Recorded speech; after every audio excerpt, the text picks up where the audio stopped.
வணக்கம். தமிழக வெற்றிக் கழகத்தின் முதல் நிதிநிலை அறிக்கை புதிதாக அமைஞ்ச இந்த அரசு தன்னுடைய பட்ஜெட்டை இன்னைக்கு சட்டமன்றத்தில் தாக்கல் பண்ணியிருக்கு. அந்த பட்ஜெட்டில் மக்களுக்கான அறிவிப்புகள் என்ன, அதனுடைய சாதக பாதகங்கள் என்ன, தன்னுடைய தேர்தல் அறிக்கையில் சொல்லப்பட்டதில் எதை செஞ்சுருக்காங்க, எதை செய்யலை, எந்த இதில் அவங்க மக்களை ஏமாற்றியிருக்காங்க, ஏதாவது மாற்றங்கள் நடந்திருக்கா இல்லை ஏமாற்றங்கள் நடந்திருக்கா, இப்படி பல வகையில் இந்த பட்ஜெட்டை பற்றி நம்ம பேச போகிறோம். அதுக்கு முன்னால் நம்ம சேனலை சப்ஸ்கிரைப் பண்ணி வச்சுங்க. வாங்க இப்போ வீடியோக்குள்ளே போகலாம். பட்ஜெட்டில் பல துறைகளுக்கு நிதி ஒதுக்குவாங்க. அந்த மாதிரி நிதி ஒதுக்கும் போகும்போது பழைய அரசு ஒதுக்குனதை விட புதுசாக வந்திருக்கக்கூடிய அரசு நிறைய நமக்கு மக்கள் நல திட்டங்கள் அல்லது நிதியை ஒதுக்கி சில புதிய ஏதாவது வாய்ப்புகள் இந்த மாதிரி கிடைக்குமான்னு சொல்லி மக்கள் இன்னைக்கு நிறைய எதிர்பார்த்து லைவ் போச்சு. இன்னைக்கு தமிழக வரலாற்றிலேயே முதல் முறையாக பட்ஜெட் லைவ்ல போச்சு. மக்கள் ரொம்ப எதிர்பார்த்து எல்லா சேனல்லையும் பார்த்துட்டு இருந்தாங்க. அவங்களுக்கெல்லாம் ஒரு விதமான எதிர்பார்ப்போட பார்த்துட்டு இருந்தாங்க. காரணம், இப்போ புதுசாக வந்திருக்கக்கூடிய விஜய் அவர்கள் பார்த்தீங்கன்னா தேர்தல் அறிக்கையில் ஏகப்பட்ட திட்டங்கள் அள்ளி வீசியிருந்தார். மகளிருக்கு 2500 ரூபாய் மாதமான உரிமை தொகை வழங்கப்படும். தமிழ்நாடு முழுவதும் பெண்களுக்கு பேருந்து இலவசம், 6 சிலிண்டர்கள் வருஷத்துக்கு ஃப்ரீ. அதுபோக இன்னும் நிறைய சொல்லிக்கிட்டே போகலாம். மாணவர்களுக்கு பட்டதாரி மாணவர்களுக்கு, வேலையில்லாத பட்டதாரி மாணவர்களுக்கு பார்த்தீங்கன்னா அவங்களுக்கு மாதம் 4000 ரூபா. இந்த மாதிரி இன்னும் சொல்லலாம், நிறைய சொல்லலாம். அதில் சில முக்கியமானதை மட்டும் நம்ம சொல்லிட்டோம். இதை பற்றி ஏதான ஒரு அறிவிப்பு இந்த பட்ஜெட்டில் வருமானு சொல்லி ரொம்ப எதிர்பார்ப்போடு இருந்தாங்க மக்கள். ஆனால் அது கிடச்சிச்சா அப்படின்னு சொன்னால் பெரிய கேள்விக்குரிய. அது அந்த மாதிரி எதுவுமே ஒன்றும் நடக்கலை. அதுக்கு பதிலாக ஏற்கனவே இந்த திட்டங்கள் இருக்கு இல்லையா, அந்த திட்டங்களுக்கான அமௌண்ட்டை கொஞ்சம் கூட்டி குறைச்சி, கூட்டிங்கிறது ஒரு திட்டத்துக்கு தான் கூட்டியிருக்காங்க. அதாவது ஊரக வளர்ச்சித்துறைக்கு மட்டும் ஒரு 10,000 கோடி அதிகமாக ஒதுக்கியிருக்காங்க. மற்ற திட்டங்களுக்கு எல்லாமே குறைச்சிருக்காங்க. முக்கியமாக சொல்லணும்னா கல்வி நிதியில் கை வச்சிருக்காங்க. சென்ற திமுக அரசாங்கம் 46,000 கோடி ஒதுக்கி இருந்தது. இப்போ வந்திருக்கக்கூடிய விஜயின் தலைமையிலான தமிழக வெற்றி கழகத்துடைய அரசு பார்த்தீங்கன்னா 2,000 கோடி குறைச்சி 44,000 கோடி தான் ஒதுக்கியிருக்கு. அதே மாதிரி உயர்கல்வித்துறையிலேயே பார்த்தீங்கன்னா ஒரு 143 கோடி ரூபாய் அளவுக்கு குறைச்சிருக்கு. கல்வியுடைய செலவு வருஷம் வருஷம் கூடிக்கிட்டே இருக்கும். ஆனால் இந்த அரசாங்கம் இருக்கிறத குறைச்சிருக்கு. அதுக்கு என்ன பதில் சொல்ல போகிறாங்க அப்படிங்கிறது தெரியல. அது போக மற்ற எல்லா, அதாவது மீனவர்களுக்கு மீன்பிடி தடை காலத்தில் 20,000 ரூபா கொடுக்குறதா தேர்தல் வாக்குறுதியில் திரு விஜய் அவர்கள் தூய சக்தி சிஎம் சொல்லியிருந்தார். ஆனால் அவர் இப்போ என்ன பண்ணியிருக்காருன்னா, ஏற்கனவே 8,000 இருந்தது இல்லையா, 2023 5,000லேருந்து 8,000 திராவிட முன்னேற்ற கழகம் உயர்த்துச்சு. அதுக்கு பிறகு இப்போ வந்திருக்கக்கூடிய இந்த அரசாங்கம் என்ன பண்ணியிருக்குன்னா 8,000 7,000 குறைச்சிருக்கு. அதாவது 20,000 ரூபாய் தரேன்னு சொன்னது தரலை. சரி, ஓகே, நிதிநிலையை காரணம் காட்டி கூட சொல்லலாம். இருக்க அமௌண்ட் ஏன் குறைச்சாங்க? இதை பட்ஜெட்டை வாசிக்கும் போகும்போது உயர்த்தி வழங்கப்படுது அப்படின்னு சொல்லி மாண்புமிகு அமைச்சர், நிதித்துறை அமைச்சர் மரிய வில்சன் சொல்றார். 8,000லேருந்து 7,000 ஆனால் குறையுதா கூடுதா? இது உங்கள் பார்வைக்கே விட்டுறேன். இது எல்லா மக்களுக்கும் தெரியும். அதுபோக இன்னொரு திட்டம், 2 திட்டங்களை மொத்தம் அறிவிச்சிருக்காங்க. 2 திட்டம் எதுனா தாய்மாமன் சீர், அண்ணன் சீர். தாய்மாமன் சீர் இந்த அரசு மருத்துவமனைகளில் பிறக்கக்கூடிய குழந்தைகளுக்கு 1 கிராம் தங்கம், அது ஒன்று. அதுபோக தாய்மாமன் சீர்னா பெண்களுக்கு திருமணத்தின் போது 8 கிராம் தங்கம், அதாவது 1 பவுன் தங்கம் மற்றும் பட்டுப்புடவை, இது தரேன்னு சொல்லி அறிவிச்சிருந்தாங்க. இந்த 2 திட்டத்தை அறிவிச்சிருக்காங்க. இந்த 2 திட்டமும் சொன்னது மாதிரி எல்லாருக்கும் கிடைக்குதா, இல்லை அதுக்கு இல்லை கிடைக்கலையா, இல்லை இதுக்கான நிதி ஒதுக்கியிருக்காங்க, அந்த நிதி உண்மையிலேயே இந்த திட்டத்துக்கான நிதி தானா அப்படிங்கிறது பெரிய கேள்விக்குரியாது. காரணம் என்னன்னு கேட்டால், கிட்டத்தட்ட தமிழ்நாட்டில் 6 லட்சம் திருமணங்கள் பதிவாகுது வருஷத்துக்கு. இன்னைக்கு தங்க விற்கக்கூடிய நிலைமையில பார்த்தீங்கன்னா 1,06,000 ரூபா 1 கிராம் விற்கிது. சாரி, 1 பவுன் விற்கிது. குறைஞ்சபட்சம் இன்னைக்கு ஒரு ரொம்ப ஏழ்மை நிலைமையில இருக்கவங்க கூட ஒரு கல்யாணத்துக்கு ஒரு 5,000லேருந்து 10,000 எடுப்பாங்க. சரி, நம்ம 5,000 வைப்போம், கவர்மெண்ட் கொடுக்கக்கூடிய காசு தானே, 5,000 வைப்போம். அப்படி வைக்கும் போகும்போது இதை கூட்டினா கிட்டத்தட்ட 5,500 லட்சம் கோடி, சாரி 5,500 கோடி தேவை. ஆனால் பட்ஜெட்டில் எவ்வளோ ஒதுக்கியிருக்காங்க தெரியுமா? 862 கோடி. 862 கோடி எங்க இருக்கு, 5500 கோடி எங்க இருக்கு? சரி, ஓகே, எல்லாருக்கும் கொடுக்கல, தேவையானவங்களுக்கு கொடுக்குறீங்க. தமிழ்நாட்டில் பொருளாதார ரீதியாக உயர்ந்திருக்கிறது ஒரு 50%, 10-20% தான் இருக்கும். அதாவது அரசின் நலத்திட்டங்கள் தேவையில்லை அப்படின்னு சொல்றவங்க வந்து ஒரு 10-20% இருப்பாங்க, அது 30%, 50% நம்ம வைப்போம். அப்போ 2500, 2700, 800 கோடி தேவை, குறைஞ்சபட்சம் தேவை இருக்கு. 862 கோடினா இந்த திட்டத்துக்கு பின்னால இருக்கக்கூடிய பின்புலம் என்ன? எதனால 862 கோடி மட்டும் ஒதுக்கிருக்கீங்க? ஒரு வருஷத்துக்கு 6 லட்சம் பேர், 6 லட்சம், 5.5 to 6.5 லட்சம், 6 லட்சம்னே நம்ம வச்சாலும் இந்த திட்டத்துக்கான நிதி எப்படி பத்தும் இந்த கேள்வி வைப்போம். அதே மாதிரி பிறக்கக்கூடிய குழந்தைகளுக்கு தாய்மாமன் சீர் அப்படின்னு சொல்லியிருந்தாங்க. அதாவது எல்லா குழந்தைகளுக்கும் சொல்லியிருந்தாங்க. அப்புறம் வந்து இப்போ அரசு மருத்துவமனைகளை பிறக்கக்கூடிய குழந்தைகளுக்கும் சொல்லியிருக்காங்க. அதில் வந்து பார்த்தீங்கன்னா ஓரளவுக்கு நியராக கொண்டு வந்திருக்காங்க. 572 கோடி தேவை இருக்குது, கிட்டத்தட்ட 560 கோடி என்னமோ ஒதுக்கியிருக்காங்க. ஓகே, அதில் கூட நம்ம இது பண்ணிக்கலாம். இது ரெண்டு தான் இந்த அரசாங்கத்தில் சொன்ன திட்டத்தில். அதாவது இதுவும் செப்டம்பர் பெரியார் பிறந்தநாள் அன்னைக்கு இதை வந்து நடைமுறைப்படுத்த போகிறதா சொல்லியிருக்காங்க. வாழ்த்துக்கள். ஆனால் நிதி உண்மையிலேயே இந்த திட்டத்துக்கான நிதி அல்ல. இது ஒரு ஏமாற்று வேலை.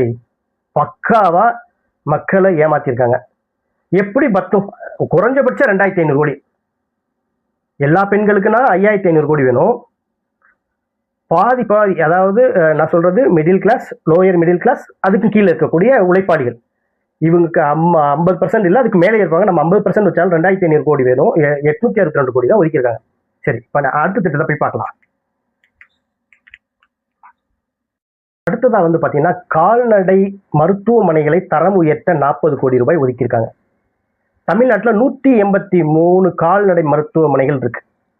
இதுல அந்த மருந்தகங்களுக்கு தேவையான நிதி பிளஸ் வந்து மேம்படுத்துறதுக்கான நிதி, இது எல்லாம் சேர்த்து 40 கோடி ரூபாய் ஒதுக்கியிருக்காங்க. வருஷத்துக்கு அதாவது 183 இந்த 40 கோடியில வகுத்தோம்னா 21 லட்சம் தான் வருது. இதை வச்சு ஒரு மருத்துவமனை 21 லட்சத்தை வச்சு ஒரு மருத்துவமனை ஒரு ஆண்டுக்கு எப்படி அதற்கு தேவையான மருந்து, அதுக்கு போக நவீன கருவிகள் வாங்க, அப்டேட் ஆகக்கூடிய எக்யூப்மெண்ட்ஸ் வாங்கணும்ல, இதுக்கெல்லாம் சேர்த்தே ஒரு மருத்துவமனைக்கு 21 லட்சம் தான் கொடுக்குறாங்க. இது எப்படி அந்த மருத்துவமனைக்கு போதுமான அளவா இருக்கும்? இப்படி பட்ஜெட்ல இவங்க அறிவிச்சிருக்கிறது எதுவுமே. அதே மாதிரி நூலகங்கள் எடுத்துக்கிட்டீங்கன்னா ரொம்ப சொற்பமான எண்ணிக்கை, வெறும் 14,000 ரூபாய் தான் வந்து ஒரு நூலகத்துக்கு இன்னைக்கு இருக்கக்கூடிய தமிழ்நாட்டில் இருக்கக்கூடிய நூலகத்தை கனெக்ட் பண்ணி பார்த்தா அதை மேம்படுத்தக்கூடிய நிதி அவங்க 5 கோடி ஒதுக்கியிருக்காங்க. தமிழ்நாட்டில் இருக்கக்கூடிய அத்தனை நூலகங்கள் இருக்கு. இந்த நூலகங்களுக்கு இவங்க பிரிச்சு கொடுத்தா வெறும் 14,500 ரூபாய் தான் வருது ஒரு நூலகங்களுக்கு. என்ன அவங்க வந்து புதுசாக வரக்கூடிய புத்தகங்களை என்ன வாங்க முடியும்?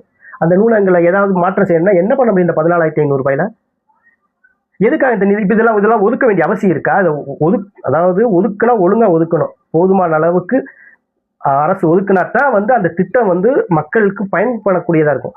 இந்த மாதிரி ஏதோ பேருக்கு பட்ஜெட்ல நான் ஒன்றும் வாசிக்கிறேன்னு சொல்லிட்டு வாசிச்சுட்டு அதுக்கு ஒரு சொற்பமான தொகையை ஒதுக்குறதுனால ஒரு பிரயோஜனம் இல்லை. அந்த திட்டத்துடைய தன்மையே மாறி போயிடும் இல்லையா? நாளைக்கு அதை வந்து ஒழுங்கா பராமரிப்பு பண்ணாருன்னா அது என்ன ஆகும்? அந்த நூலகங்கள்ல அப்டேட்டடா வரக்கூடிய புக்களை வாங்கி நம்ம லோட் பண்ணாதான் அது வந்து புதுசா வரக்கூடியத மக்களுடைய அறிவுக்கு ஏற்ற மாதிரி புது புக்குகள் நம்ம வாங்கி சேர்க்கணும். அதுக்கு வெறும் ஒரு நூலகத்துக்கு வருஷத்துக்கே 14,500 கோடினா என்ன இது திட்டம்? இது எதுக்கு அறிவிச்சிருக்கணும்? நிறைய விஷயங்கள்ல வந்து நம்ம வந்து பிரிச்சு நிறைய சொல்லலாம். பிரிச்சு சொன்னோம்னா இந்த வீடியோல இன்னைக்கு மணிக்கணக்கா போயிடும். இந்த மாதிரி தான் இருக்கு அப்படின்னு சொல்ல வரேன். அது போக மாற்றம்னு சொல்லி வந்தாங்க. என்ன மாற்றம் அப்படின்னு பார்த்தா 2 கொடுத்தாங்க, 2 உருப்படி இல்லை. அதுபோக இருக்க திட்டங்களுக்கு பூரா பேர் மாத்திருக்காங்க.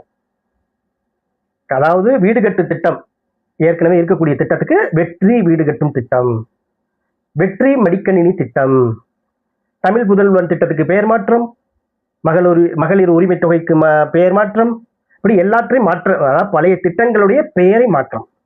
பெயரை மாற்றுவதற்கு ஒரு அரசு நல்லா இருக்குல்ல? சரி, அதையும் ஏற்றுட்டு தான் மக்களும் ஓட்டு போட்டிருக்காங்க. மக்களை நம்ம வந்து ரொம்ப அண்டர் எஸ்டிமேட் பண்ண முடியாதுதான். அதே நேரத்தில் குறைகளையும் சுட்டி காட்டித்தான் ஆகணும். சுட்டி காட்டாம விட்டா இந்த அரசாங்கம் 3 மாசத்திலேயே பல்வேறு பிரச்சனைகள், சட்டம் ஒழுங்கு, பெண்களுக்கு எதிரான குற்றங்கள், யாராவது எதிர்த்து பேசினா கைதுகள், அவர் என்ன நினைச்சிட்டு இருக்காரு, நாம ஒரு ஹீரோ, எதிர்த்தாப்புல இருக்கக்கூடிய எதிர்கட்சிகள்ல வில்லன், அவங்க பேசினா நம்ம அடிக்கணும். படத்தில் அடிப்பார்ல ஒரே பஞ்சு தூக்கி போட்டு மிதிக்கிறது. இதை அதாவது அது வந்து பிசிக்கலான இது. நான் சொல்ல வேண்டிய அர்த்தம் என்னன்னா, எதிர்த்தாப்புல இருக்கவங்க பேசக்கூடாது, ஏன்னா அவங்களாம் வில்லன். அந்த மாதிரி யாரும் சுட்டி காட்டக்கூடாது. சுட்டி காட்டினா அவங்களுக்கு அவ்வளோ கோவம் வந்துடுது. இவர் வாய் திறக்க மாட்டார். இவருக்கு சைடில் சில பேர் இருக்காங்கல்ல, அவங்க வந்து இந்த காவல்துறை மற்ற அவங்களெல்லாம் வச்சு மிரட்டுறது, கைது பண்ணுறது, சின்ன சின்ன விஷயத்துக்கெல்லாம் கைது பண்ணுறது, அப்புறமா கோர்ட்டில் போய் கொட்டு வாங்கிட்டு திரும்ப வர்றது. இவர் தான் வெளியில் வந்து மக்களை பார்க்க போகிறது கிடையாது. சட்டமன்றத்துக்கு போவார், 6 மணிக்கு வீட்டுக்கு போனார்னா திரும்பி யாரும் அவரை பார்க்க முடியாது. சனி ஞாயிறு லீவு. சனிக்கிழமை இவங்களுடைய கட்சிக்காரங்களுக்கு, நிர்வாகிகளுக்கு, அமைச்சர்களுக்கு வந்து வேலை வந்து மற்ற கட்சிகள் வந்து ஆள் பிடிக்கிற வேலை. இந்த வேலைகள் சிறப்பாக நடக்குது. பட்ஜெட்டு ஒன்றும் இல்லை, பெயராக மாற்றியாச்சு. சரி, ஓகே.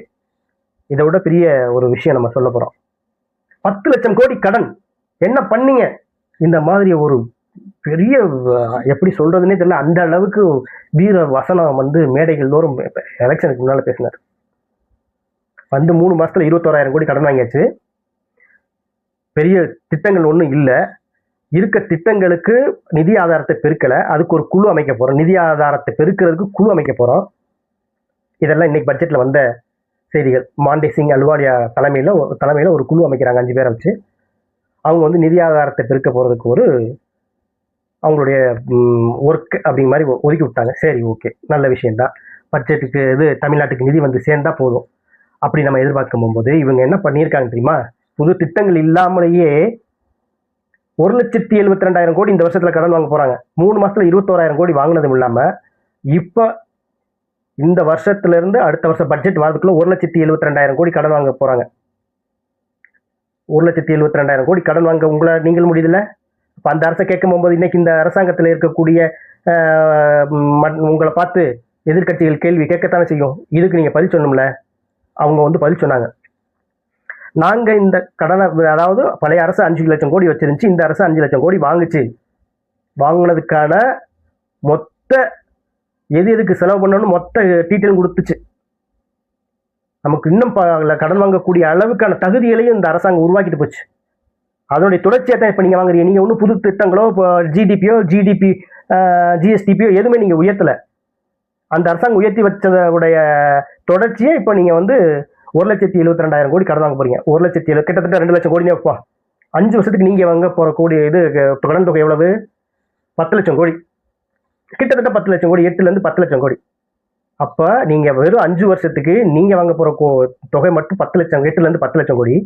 அவங்க அதுக்கு முந்தைய அரசு வாங்கின கடனுக்கு வட்டியும் கட்டி நிதி மேலாண்மை சரி செஞ்சு நமக்கு வாங்கும் திறனை அதிகப்படுத்தி, அதாவது கடன் வாங்கக்கூடிய அளவுக்கு தமிழ்நாட்டுடைய பொருளாதாரத்தை உயர்த்தி கடன் வாங்கி புது திட்டங்களா போட்டாங்க. நீங்க புது திட்டங்கள் ஒண்ணுமே கொண்டு வரலையே. நீங்க சொன்ன புது திட்டங்களை விடுங்க. நீங்க வந்து இதுல தேர்தல் அறிக்கையில சொன்ன திட்டங்கள்ல எதை நிறைவேற்ற போறீங்க? அப்படி நிறைவேற்றும் சொல்லி 2 திட்டத்தை சொன்னீங்க. 2ல ஏதாவது உருப்படியா மக்களுக்கான முழுசா போகக்கூடிய திட்டங்கள் சொல்லியிருக்கீங்களா? விவசாயிகளுக்கு சொன்ன மாதிரி கடன் தள்ளுபடி பண்ணல. அவங்க பூரா இங்க போராடிக்கிட்டு இருக்காங்க. அப்படிலாம் இருந்தும் நீங்க எதுக்கு இப்ப கிட்டத்தட்ட 2 லட்சம் கோடி கடன் வாங்க போறீங்க இந்த வருஷத்துக்கு? என்ன நலத்திட்டங்கள்? அப்படின்னா இந்த திட்டங்களுக்கான நிதியை 2 லட்சம் கோடி வாங்க போறீங்கல்ல, என்னென்ன திட்டங்களுக்குன்னு சொல்லணும்ல. அப்ப நீங்க வெறும் செலவுக்கே கடன் வாங்கி செலவு பண்றீங்க. நீங்க புது திட்டங்களை கொண்டு வந்து ஸ்டூடெண்ட்ஸ் எம்பவர்மெண்ட், லேடிஸ் எம்பவர்மெண்ட், தொழில் வளர்ச்சி, கட்டுமான வளர்ச்சி, இத்தனையும் கொண்டு வந்த கவர்மெண்ட் கிட்டத்தட்ட 5 லட்சம் கோடி வாங்கினது தப்பே இல்லைல்ல. இப்ப நீங்க இதுக்கு என்ன பொது வெளியில வந்து ஏதாவது மன்னிப்பு ஏதாவது கேட்கிற மாதிரி ஐடியா இருக்கா? நீங்க கேட்க மாட்டீங்க. ஏன்னா நீங்க ஹீரோ மன்னிப்பு கேட்க மாட்டார்ல. நல்லது செஞ்சவங்க எல்லாத்தையும் நீங்க வில்லன் ஆக்கி வச்சிருக்கீங்களே. எதுவுமே செய்யாத நீங்க ஹீரோ. அதாவது எப்படியா இருந்தாலும் நம்ம என்ன செஞ்சாலும் சரி, நமக்கு ஒரு குரூப் இருக்கு, நம்முடைய மாஃபியா, ரூட் மாஃபியா இருக்கு. நடந்தா ரீல்ஸு, கோட்டு போட்டா ரீல்ஸு, சாப்பிட்டா ரீல்ஸு போட்டு உங்களை வந்து ஒரு ஹீரோவா அப்படியே மெயின்டைன் பண்றதுக்கு ஒரு பெரிய குரூப் ஒன்று அரேஞ்ச் பண்ணி வச்சிருக்கீங்க. அப்படி இருக்கும்போது நீங்க இதெல்லாம் பத்தி பதில் சொல்ல மாட்டீங்க. நாங்கள் எதிர்பார்க்கறது வேஸ்ட்டு. பட்ஜெட்டு சொல்ல போனா மொத்தத்துல மக்களுக்கு பட்ட நாம சாத்தியிருக்கீங்க திரு விஜய் அவர்களே. நீங்கள் சொன்னதுக்கும் செயலுக்கும் நீங்கள் அதாவது இந்த 3 மாசத்துல உங்களுடைய சொல்லுக்கும் செயலுக்கும் உங்களுடைய நடத்தைக்கும் நடந்துக்கிறதுக்கும் பெருசா இந்த மக்களுக்கான பயனுள்ளதாக எதுவுமே இல்லை. பட்ஜெட்டும் வேஸ்ட், மக்களுக்கான எந்த திட்டங்களும் இல்லை, இருக்க திட்டங்களுக்கும் சரியாக நிதி ஒதுக்கவில்லை.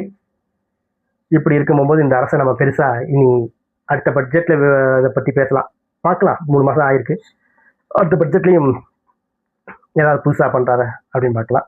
பொதுவாக பெண்கள் ரொம்ப உங்களுக்கு சப்போர்ட் பண்ணது வந்து பார்த்தீங்கன்னா பெண்கள் தான். ஆனால் அவங்க இப்பவும் சப்போர்ட் பண்ணுவாங்க, எனக்கு என்னமோ அப்படி தான் தோணுது. ஆனால் மற்றவங்க செஞ்சாதான் அதை வந்து பெரிய விஷயமா எடுத்துக்கிறதில்ல. எவ்வளவுதான் நல்லது செஞ்சாலும் அதை பெருசாக எடுத்துக்கிறதில்ல. பரவாயில்ல, பார்த்துக்கலாம். தமிழ்நாடு வளர்ந்த வளர்ச்சிக்கு இப்போ ஒரு பிரேக் உங்களால் வந்திருக்குன்னு தான் நினைக்க தோணுது. இப்போதைக்கு இந்த 3 மாத நடவடிக்கைகளை வச்சு தான் சொல்கிறேன். பார்க்கலாம், இன்னும் சில மாதங்கள் சில உங்களுடைய மொத்தம் அந்த 5 வருஷ டென்யூர் முடியும் போகும்போது அப்போ உங்களுக்கான மதிப்பு போடலாம். இப்போதைக்கு சொல்லணும்னா 0. எதிர்க்கட்சி தலைவர் எடப்பாடி பழனிசாமி, உதயநிதி ஸ்டாலின், இப்படி இந்த மாதிரி எதிர்க்கட்சியில் இருக்கவங்க எல்லாரும் உங்களுக்கு கொடுத்த 0 தான் பொதுமக்கள்கிட்ட இருக்க போகுதுன்னு நினைக்கிறேன். பார்க்கலாம். ஓகே, இந்த வீடியோ பிடிச்சிருந்தா லைக் பண்ணி கமெண்ட் பண்ணுங்கள். நான் கொடுத்த புள்ளி விவரங்கள் ஏதாவது மாற்றம் இருந்தால் கூட சொல்லுங்கள், திருத்திக்கிறேன். இல்லை மேலே இந்த பட்ஜெட்டை பற்றி ஏதாவது கேள்வி இருந்தால் கீழே கமெண்ட்டில் கொடுங்க. நான் வந்து உங்களுக்கு ஆதாரத்தோட புள்ளி விவரங்களோட தரேன். ஓகே, பாய்.